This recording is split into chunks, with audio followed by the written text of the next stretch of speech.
School does not prepare you for the real world, but these 5 books certainly will. But after reading these 5 books, I was able to stand out in my internship, create this lovely community of wonderful people, and even eventually get my 5.0. And if these books can change my life, I promise you, they can change your life too. So the first book I'm going to be talking about is To Win Friends and Influence People. So this book, it mainly just talks about, communication and the power of communication.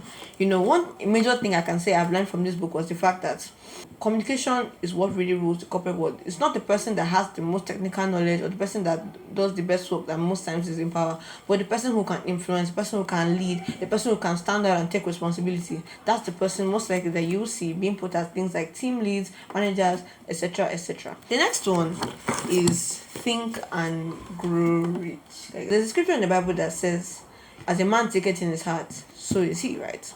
And so this book just mainly exposes the fact that if you can think about the level of riches that you want, and then carve out a fundamental plan through which you'll be able to achieve those riches, and you work towards it, and you don't allow your level of faith to win that money will certainly come to you. I think that's like the core concept of this book. Finance is a very, very important part of our lives, like on a daily basis. And so even if you're not being taught finances in school, by yourself, should take responsibility to actually understand what it takes to succeed financially. And I think this book will definitely be the first step to doing that.